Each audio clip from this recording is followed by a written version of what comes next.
two companies control 100% of mobile, right? Yeah. Google is the fastest growing operating system in connected televisions. Yeah. Amazon is the second largest distributor of television software in the United States. For today's episode of A Guy with a Scarf, I'm happy to introduce the world-renowned media universe cartographer, Evan Shapiro. Hi, Evan. Hi, how are you? Good. I'm Thanks good. for having me. I'm good. So I see that today you're going out with one of your 2024 predictions. So that's a good moment to talk to you. Quickly, for the few people in the industry that don't know who Evan Shapiro is, who are you? I'm a longtime media exec. I guess I'm a recovering media exec.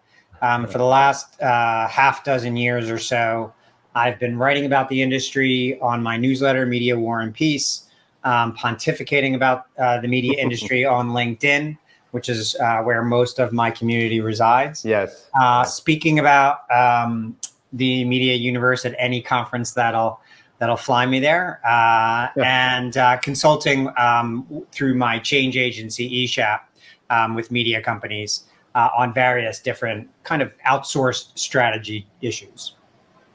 Yeah, and we can say one of the things for which you're famous is this bubble thing.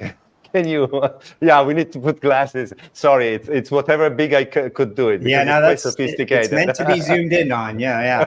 This is. I started making this media map about 4 years ago. Oh. I actually made it to begin with for a class that I teach both at Fordham University and NYU. The class is not a case study class. It's media in real time.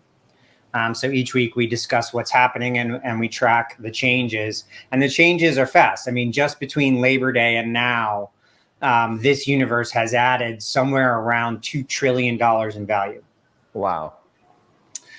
Most of that amongst just 6 companies. Yeah, I would say 80% of that just with Apple, Microsoft, Alphabet, Amazon, NVIDIA, and Meta. That's both really impressive, really scary that much wealth is concentrated among 6 collections of oligarchs.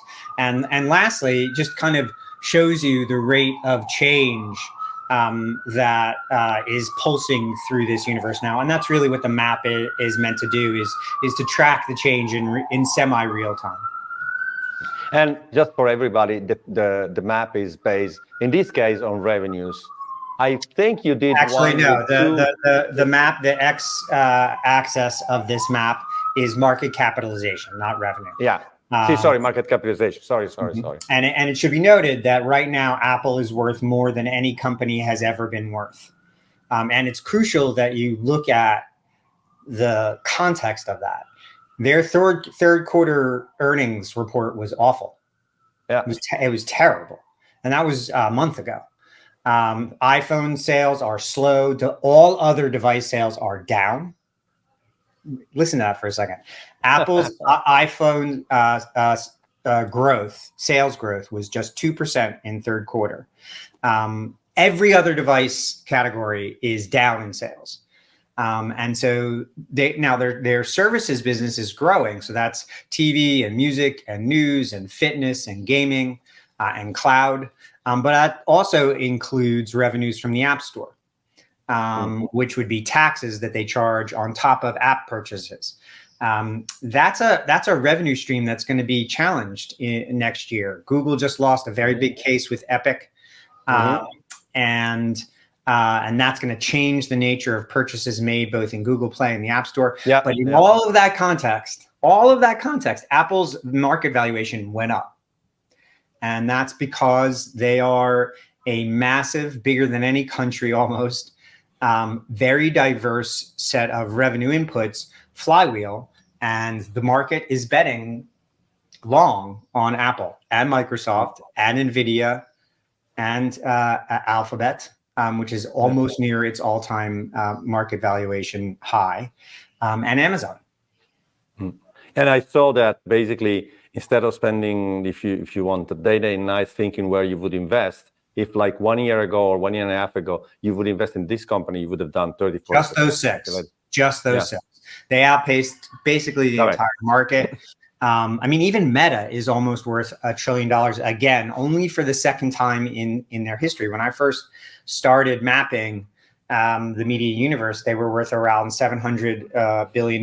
They're now worth close to $900 billion, and they crossed over the $1 trillion mark for a minute a couple of weeks ago. And this is despite the fact that their growth just is, I mean, it's fine. It's fine. But it's basically back on track of where they were 3 or 4 years ago. Not the growth is just based on 2 or 3 shitty years, and now they're doing better. But because just three companies, go back to that map for a second, because just 3 companies control 60% of the ad revenue in the United States: Amazon, Meta, and Google, and Alphabet. It's very easy to see how the shape of this universe is going to continue to change over the rest of this decade. Apple and Alphabet control 100% of phone relationships on Earth. Microsoft is... That's crazy. That's 100%. 7.5 billion mobile phone users controlled by just 2 companies. And that's all of the app sales on Earth. 2 American companies, just 2 American companies. These are, I mean, you know, there are some foreign companies. If you zoom in on here, of there are European companies. There are a couple of Latin American companies. I don't think there are any. Well, there are obviously some Asian companies with Sony and Reliance. And so, you know, this does try to take in consideration the entire planet. There are no public service media companies on this map because I cannot value them. It is impossible to size them. I hear it from public service media, and once in a while I will put them back on here, and I'm guessing at their media valuations. Anyway, so this map was meant to be the backdrop of these conversations.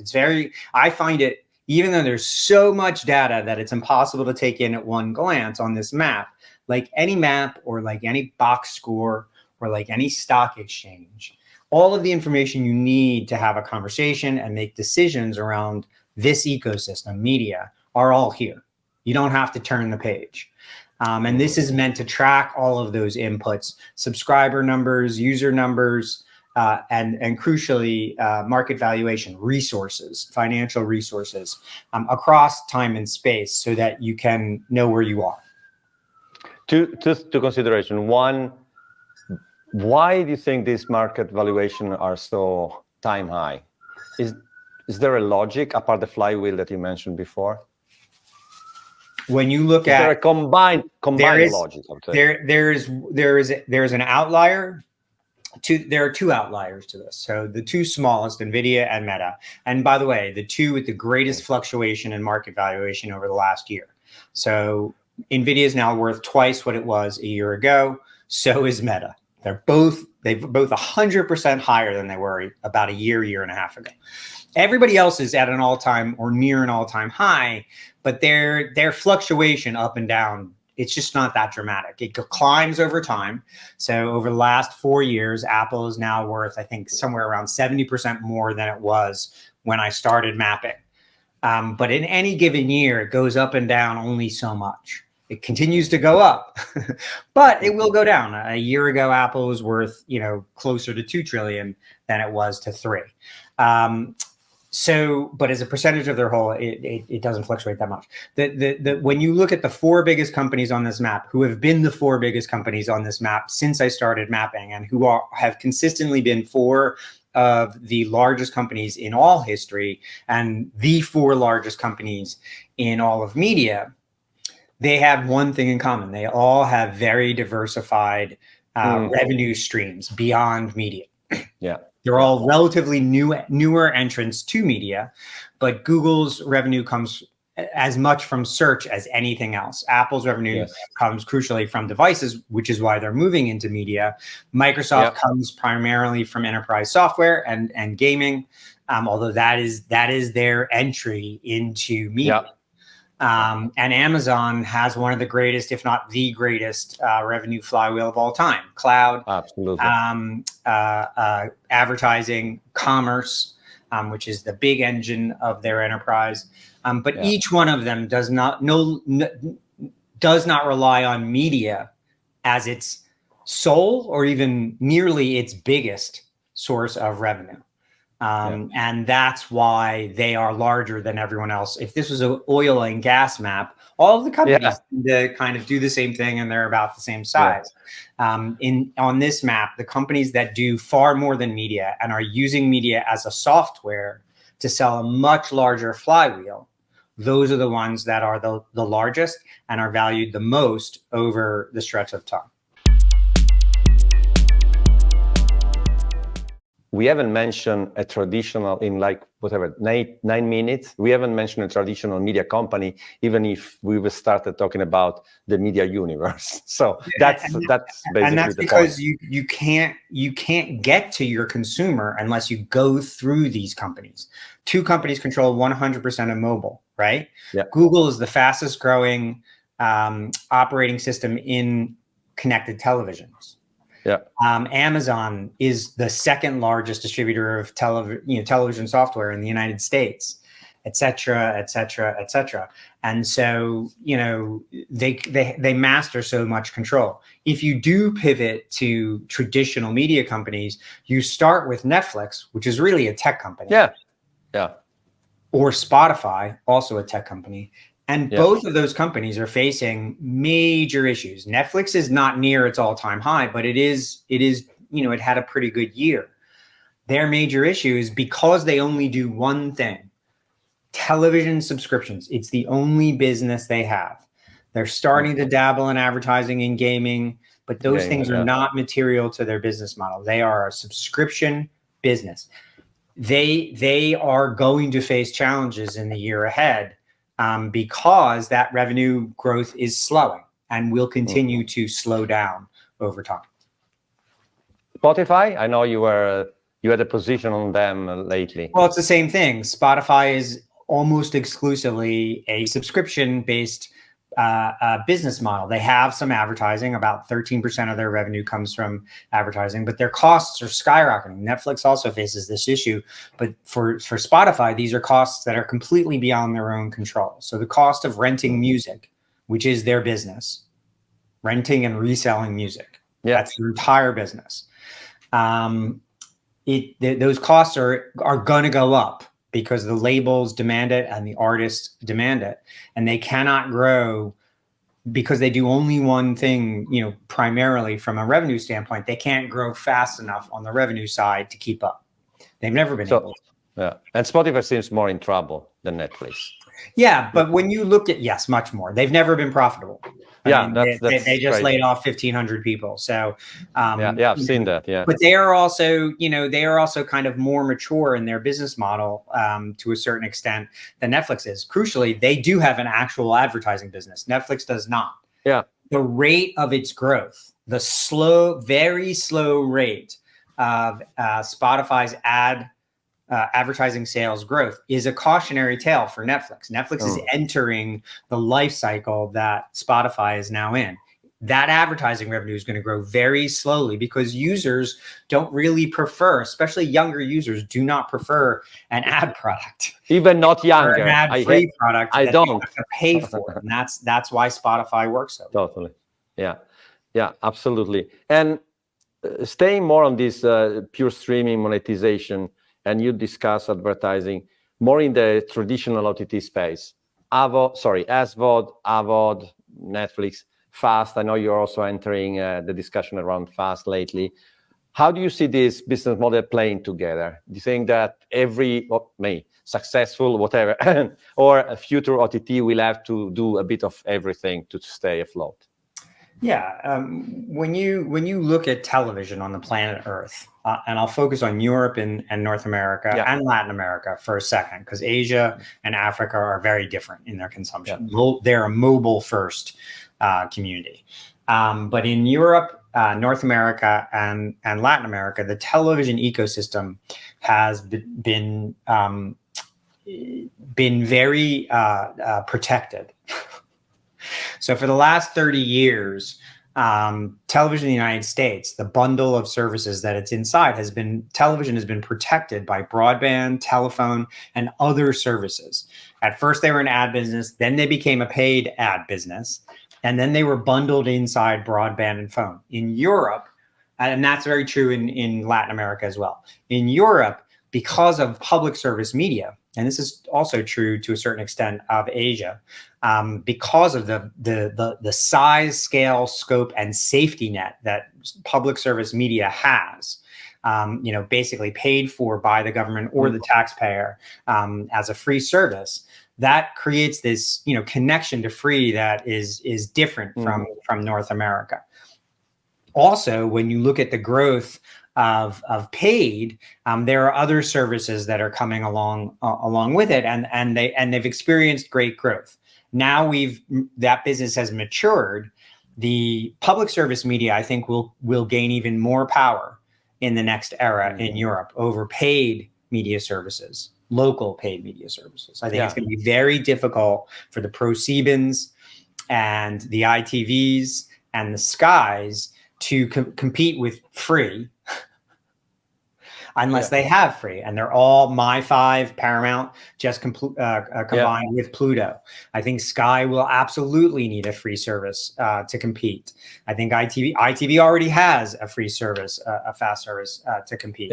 But I think crucially, they're going to have to do more than just provide television. BBC is a multi-pronged service, just like Amazon is. ZDF is not as much so, but they have a lot of audio businesses, and they have other businesses. I think really, just like in North America, where Comcast and Charter are moving into new areas like mobile and streaming bundles, and Amazon has the most unbreakable subscription there is. Media across the universe, pure media players, are going to have to find ways to either bundle themselves with others, which will reduce their profits, or provide more than one service to compete on the same level as an Amazon, an Apple, a Google, and a Microsoft. Yeah, great, good point. That I spent my whole career, 35 years in sports tech. And I'm thinking, what does it mean for my audience also that is very sports-centric? Maybe start from what this big tech and media conglomerate should do with sport from now on. Well, we know it's traditional. We know there've been, the golden egg, etc. But what do you see the role of sport in this? I mean, the sports is valuable not just because of its live viewing, but because of the cult-like relationship between the end user and the product. It's not rational. As an Philadelphia Eagles fan, I can tell you, it is not rational. It's like religion. And there are a half dozen or so leagues: the NFL, Premier League, Indian Premier League cricket, the NBA, and some Formula One now, that are almost indelible. They're the value that they will accrue over time. I don't see a scenario by which that market goes down. So they are going to be able to almost write their own ticket. What's going to happen is companies that do many other things, like Apple and Google and Amazon and Microsoft and NVIDIA and Meta, are going to be able to pay outrageous prices for sports. They're gonna drive up in the last negotiation for Thursday Night Football, 1 game a week, 16 games a year. Amazon drove up the price by twice. And by the way, that had the effect on all of the rights in the ecosystem. Yep. Everything doubled in price. The NBA negotiations next year are going to quadruple the value of the television streaming rights of the NBA. A league that only plays in really one country in the entire planet. Same thing with the NFL. The next big Premier League renegotiation, the next Olympics negotiation, the next Champions League negotiation, the last Indian Premier League cricket renegotiation with Hotstar and Reliance doubled the value of Indian Premier League. Doubled in a year. That's going to happen again. Disney's about to sell their Hotstar business to Reliance to create a monopoly.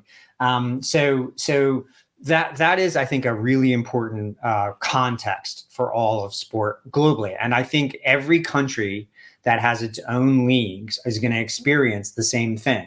Big tech is going to come in, outbid for the most popular sports in the ecosystem, and the public service media or the local paid media are going to have a choice to make. Warner Brothers Discovery, Disco Brothers, has a choice to make around the NBA next spring. Are they going to overpay, or are they going to get out of the business? And that's the legacy media players, public service media, the ProSiebens, the Skies of the world. They're going to be at a crossroads. Disney, Fox, Paramount, Warner Brothers. The reason why Sherry Redstone wants to sell Paramount right now is because she knows she's coming up on renegotiation of rights with the NFL and a bunch of other sports that her company cannot justify the cost. Can't justify it. They might have if they had the protective shell of the old pay TV ecosystem, but they do not anymore. And that is going to be the major trend over the next 60 months in sport. Big tech is going to force the price up. Traditional media is going to have a choice to make. And just the cost of these rights and because of the cult-like relationship between the end user locally, Kansas City Royal fans, et cetera, Liverpool fans, that is going to change the nature of how television works just because of sports. If you are a sports rights holder, there's never been a better time to be alive. Now, there's the big leagues like Premier and NFL. The smaller sports are going to have to figure out their own economics. Largely, that will be on the growth curve as a new sport is emerging. They're going to have to give it away for free, basically the way they did on the television series on Netflix. They basically gave away insights into the show. Now, they got paid for that, but not the money they're going to make now in the new renegotiation. They use it as a marketing hook to grow their audience. And now they're at a place where they can double their value in their next renegotiation. That's the track that every sport. So the Kansas City Royals, who really just got screwed by Bally and Sinclair in that media rights bundle, they're going to have to go out and give away a lot of games for free over the next couple of years while the team gets good. That's a really big thing. Like, they're not very good. So they're down to their basic core cult at this point. The Yankees are always, Yes Networks and Yankees and the Dallas Cowboys and Chelsea and Man U, they're always going to be able to demand very high premiums because they have established themselves as brands bigger than the sport itself to a certain extent. I would also argue the Lakers and individual sports stars like Messi. And Messi is a really good model for the future of sport. If you own a set of IP, in this case, the name Lionel Messi, make a multifaceted deal around merchandise and subscriptions and advertising and everything that you can possibly do. At the other end of the scale, you're going to have to build your audience, build your cult, build the value of your enterprise, and then you're going to be able to trade at multiples of your audience. So that was a very long answer, but don't worry. To a certain extent, the future of sports IP is the future of all television. They are intrinsically twined like no other genre is with television. Not even, perhaps maybe news, but that's a completely different set of economics. Both are live. But the one thing that I have to say, I'm also a Torino fan, which is the second team against Juventus in my city, which means it's only a religion. And I always notice that maybe the other strong loyalty that people have with the brand is with Apple. But the sport one is transgenerational. My granddad was a Torino fan. My dad was. My son. Well, Apple is cross generational Yeah, too. maybe. My That's entire true. family is an Apple family. My mother, Yeah. me, and my kids are all Apples. Yeah. So that's three generations. As Yeah. long as Apple has been alive, we've been an Apple family. Yeah. No, that's not true. I was a Microsoft person for some time. Me too. Still, and I miss my BlackBerry terribly. Still, have you seen that movie, by the way? It's a really good movie. The movie about BlackBerry. There are two really interesting movies that came out this year about business models. Tetris, actually three. The Air Jordan movie with Matt Damon. Amazing. The Tetris movie with Edrin, what's his name? And the BlackBerry movie, which had a really interesting collection of people. And I can add, I think it's still this year, the Spotify series. That I'm still surprised when I mentioned it. Spotify series? The playlist on Netflix. It's amazing. Is it good? Well, this is the first time hearing it. Okay, to me and people in our business, it's like looking inside. I have not heard. I'm fascinated by that. I have not heard. So they did some marketing mistake because it's 6 episodes. Non-fiction or is it scripted? It's scripted. It's fiction. Fiction. I have not. Yeah. Oh, it's so. Well, that's the problem. That's the problem with all content now. There is so much content across all these platforms. Yeah. It's a paradox of choice, and it's created this glut of content down below the top that isn't being seen by very few people, kind of contextually to the whole of all of television. Remember, there was a time Seinfeld's last show had like 40 million viewers. 40 million. Whoa. There's football games don't get that now. Yeah. And the Academy Awards don't get that now. No. The Grammys certainly don't get that now. The only thing that gets that is the Super Bowl. It's the only thing that gets that size of audience, or somewhere else in the world, FIFA, not the United States. Yeah. So anyway, we are in a completely different era, and so I think that part of the reasons why sport's so important is because it still does, the 94 of the top most watched shows in the United States last year were football games, American football. Yeah. I'm sure that's very true in the UK and every other country. In Italy. Yeah. And for example, there's one thing that and cricket in India, 42 million concurrent streams Geo served for a match recently. Yeah. And one thing that is different in Europe, I think, that in the last 2 months, Premier League did 4-year deal and Italian Serie A did a 5-year deal. The big tech was not there, and Sky basically won most of it. So that's a weird, and I've talked to people in those leagues, and they're starting to think that they always said maybe we go direct to consumer, but then people started to do the economics and it didn't work. What do you think at some point sport will go direct to consumer? I think if someone can do it. I think sport's not there in other territories yet because streaming just isn't as mature yet. Yeah. And companies' business models aren't as mature yet. So Apple really just started getting into American sports last year. With MLS, Google really just started to get into American sports last year. Amazon just started to get into American sports last year. And this is remember, 40% of all media money spent on the planet Earth is in America. Yeah. So that's where you're going to go first. Yeah. Those are really expensive rights.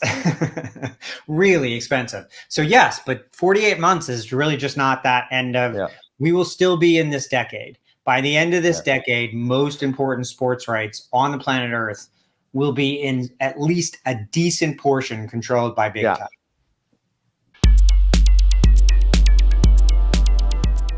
I don't want to steal your prediction for 2024. And remember, one thing, Sky is owned by an American company, a $200 billion American company with American revenues that it's using to fund major investments in Europe and failing to do so. They're fine in the UK, but Sky around the rest of Europe is failing badly.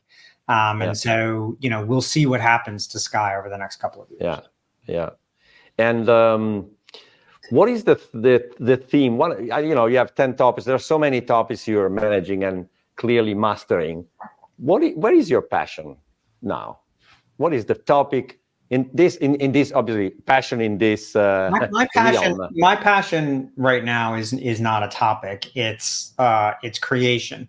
I think a lot of people think of me as an analyst or a consultant, but in reality, what I do every day is I wake up and I create. Today, I posted a very long piece on predictions for next year. I started working on that, days ago, and I've been painting it.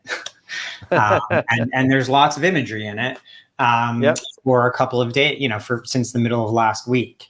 And when you write that many words, as many words as I do on a weekly basis, really the act of creation is the central flywheel of my enterprise.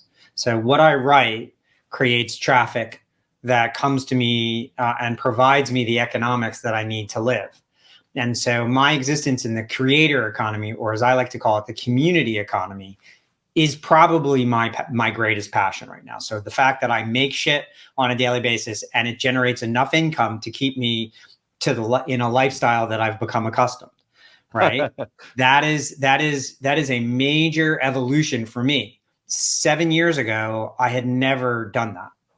Everything I ever earned was really born out of the corporate media economy in some way, shape, or form. Even back when I worked in theater, it was a different kind of corporate media economy, but it had always been at the whim and mercy and pleasure of big companies, big and small companies. Now I exist as a sole artist in the world, and what I make is based on what I make. So that is going to be... Say again? Sorry, go. No, go. That is going to be one of the great engines of the media economy and the media universe for the next forever. Like from this point on, half of the revenue and opportunity and audience that exists on that map in the media universe is going to come through the creator or community economy, even if it's on a corporate economy platform like TikTok or Twitch. It is still the creator economy. Roblox is a creator economy ecosystem. And so Substack, podcasting writ large, yes, it uses Spotify. Yes, it uses Apple. Yes, some make corporate deals. The Obamas, Joe Rogan, call me daddy, call her daddy.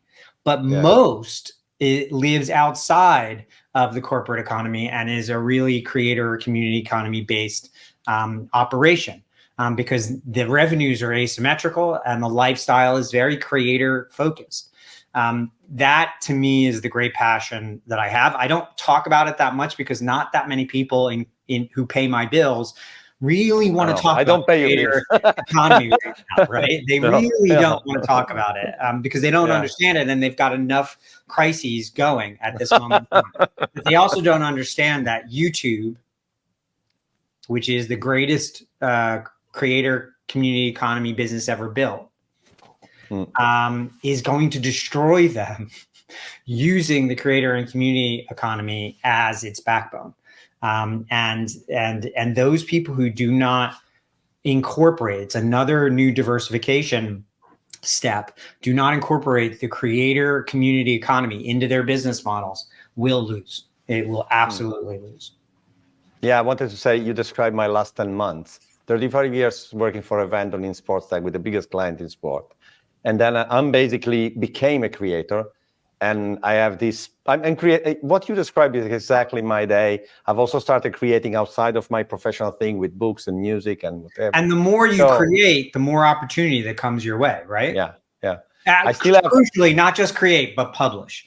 You do, that is part of it. And I think brands and I think, Carlo, to your point, a lot of people who now find themselves, the number one prediction I made for 2024 was about jobs and the workplace of the media economy, and that people like us are going to have to find alternative ways of making a living if they're going to survive. And crucially, I think this is the most important, not just survive, but thrive. Every company, every brand, every artist, every executive who wants to work in media from this point forward is going to have to understand how to master the creator or community economy. it is just table stakes. Yeah. And I agree that it's about creation and publishing. And I am the few interested in, I don't pay your bills, but one of the few interested in this creator community. I like the creator community economy because, for example, you as you said, your network is on LinkedIn, obvious. I'm sure, as me, you have not great opinions on how LinkedIn is a creator tool or creator platform. A great one. It's a disaster, yeah? A great one on one side, but the tools are the tools suck because they're not a creator platform. But, why? Because Microsoft is think about the difference between Microsoft and Apple for a second. Why are you no longer a Microsoft family? And that's why. that difference in perspective. Even today's Microsoft, I'm surprised how low Microsoft is a very left brain company compared to Apple, which is a very right brain company. And they approach the world very differently. Neither is wrong, by the way. Both are the two most successful, two largest media companies in media history, Microsoft and Apple. And so, there are half the people on Earth who think one way, and it's actually 40%, 30% of the world thinks Apple's way. They just happen to be the richest 30%. Yeah, 70% of the world thinks Microsoft's way and Google's way, and they happen to be the poorer 70%. No, that may not be a popular phrase, but that's just the way the world. One thing on that side, how much you invest in distribution in terms of effort? Publishing, is publishing distribution, or I think your growth has been organic as a brand. 100%. Right? Yeah. So because I think distribution, understanding where to publish, when, how, etc. I think it's important. Well, it's organic. Promotion I don't know. What do you think? Promotion can obviously, awareness is good. I disagree. It's organic in as much as I do not pay to promote it. Okay. However, I spend a tremendous amount of time, effort, and capital on promoting it. So this podcast is a really good example. I'm not here because I like you. Thank you. You're welcome. No, you have an audience, and it's a relatively newer, because you specialize in sports. I do not. I talk about sports a lot, but it is not my front facing. You're also much more European than I am, although I love Europe. And so, I actually do like your content, and I like you, but I'm here to promote my brand. And so I put a tremendous amount of time, which is also money, into writing stupid posts on LinkedIn many times a day, which is counter to the conventional wisdom of those platforms, and into being at conferences and going out and doing panels and constantly putting myself in a position where I am marketing the brand without having to say, hey, subscribe to my newsletter. No, I don't do very much. I do no paid promotion, and I do not do overt promotion. I don't do, hey, read my newsletter, please. Here, I just made a Which deal. is one of the things that makes me stop watching a YouTube video, to be honest. If you do it at the beginning, I normally stop. Right. And what I do is I just make a shit ton of content, which hopefully makes you value my content. And some of the revenue I get is direct from subscriptions. Most of the revenue I make is people asking me to come do this for a fee at their company or at their conference or whatever. And then a bunch of my subscribers are very high monthly fees to consult with them and to give them exclusive access to content or intellectual property, which is based on what I write, what I research, and what I do on a daily basis. Love it. And you're doing it really well. Thank you. Thank you, Evan. One thing that I discovered at IBC is that you were talking openly about your health issues. First, how are you doing, and what was the decision behind going public with that? Well, there was an excellent chance that I was going to miss events, which I did this year because of my health. I have lymphoma, which is a very manageable disease, but I clearly have had it for a very long time without knowing so, and it's kind of affected other elements of my health, which I've written about. And I made the analogy at IBC for the first time to the cancer inside me between the cancer inside me and the cancer inside the media ecosystem. The reason I went public with it was because I was going to probably miss some stuff, which I did, MIP, and a couple of others, but also because my appearance was likely to change, whether I was going to lose my hair, or what wound up happening is I lost a ton of weight, which I couldn't really afford to lose. So I looked like, I looked bad, like a hunger strike activist. So that was one of the reasons, but the bigger reason, and every time I've written about it, I've made an analogy to the media ecosystem, but crucially to the things that we value most as individual people and citizens and humans inside the media ecosystem, which is our relationship to our work. I am a very work first person on a daily basis. I for many years have identified my personality with my job, and I've intertwined my family life and my work life to a great deal, to a certain extent, probably past where I should have. And so talking about it was a way to, I think, open up a conversation about what things in our lives are actually important, as opposed to the things we think are important. And I think in the context of 20,000 people losing their jobs in the media economy in the last year, this was a year to have that conversation.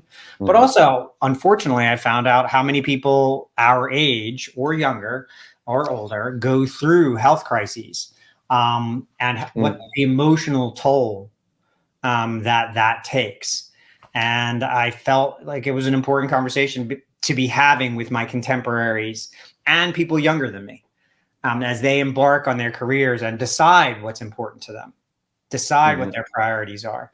That it was important to be openly human, and I try to do that in a way that isn't self-aggrandizing, but is more the start of a larger conversation. The reaction I've gotten to that stuff, I've written a lot. I've posted since I founded my newsletter 2.5 years ago. I've put up almost 300 articles. These were the reaction was deeper and more emotional and more direct than anything else I've ever written. But I think I appreciated that, because very often in the business world, you have to isolate a bit who you are as a human, which I think the last few years have put a bit of crisis on it, because we humans, maybe we are good in business because we are good humans, or I think that's crucial. And the relationship you build, I've been very often working long-term with people that I forgot for 7 years, meaning we didn't work together. Sorry, not that I forgot them. Came back and say, hey, come, and we signed a multi-million contract in 3 months, because they know you. And not because they know your role, because they know you. So that's well, cool. And I think that too many of us think the title on our business card is who we are. And there are a lot of people who are now out of work who are too afraid to reach out to the people who they know, or they're too ashamed to talk about things, because they don't have that title anymore. And that I think we identify ourselves too much in our jobs and not enough in the relationships that we build. And right now, I think it's important to understand what the value of your relationships in the world are and to put them central. Also, I think it's really important to understand what makes you actually happy and to build a career around that. It may sound kumbaya and naive, but the last couple of years, I think, have proven that life is too short to give it up to a corporation who does not give a shit about you. Absolutely. Yep, I agree. Yeah. And sorry, just to close and let you go with your life today, I was just plugging in New York. The one thing that is a bit different, but on the same line, I guess, it's you're so open about politics, North American politics mostly. And it's also something that isn't common, but I think it's very similar. Apart that, it's a moment in history when, in your country, you should. Yeah, I have been pretty overt about my politics for a long time. I got arrested in 2000 for shutting down Times Square. This I didn't know. I didn't know. over the vote count, the Bush-Gore vote count. I've been very, very, very open. And part of the reason is I just don't want people to be surprised one day if I wind up in jail. Like you should know what you're getting. I like people to understand that they know what they're getting when I come into your enterprise. But crucially, I've been way more open about it on LinkedIn and another forum, because this is just a once in a lifetime, once in a generation, once in a century moment. We are on the precipice of democracy's shift or demise, and that, you know, both all over the world, this is happening, and this is too important a time for those of us who give a shit about the world to keep our mouths shut. You know, all that needs for evil to succeed is good people do nothing. And, you know, I have no family that was killed in the Holocaust. We were all in America by that point. But it is a part of my lifestyle. The Holocaust has been present in, you know, Jewish American lifestyle, you know, for every person born in this country and who comes from a Jewish heritage. And so we take it never again as a very serious thought. And we are facing real crises as a society. And so, I felt it was too important to let it go. Yeah. Appreciate that too. So thank you for your time. It's a great long conversation, and see you in 2024 then. Yeah. Happy New Year. Thanks so much. Okay. Ciao, Evan. Ciao. Thank you so much. Cool. Grazie. Thanks. That was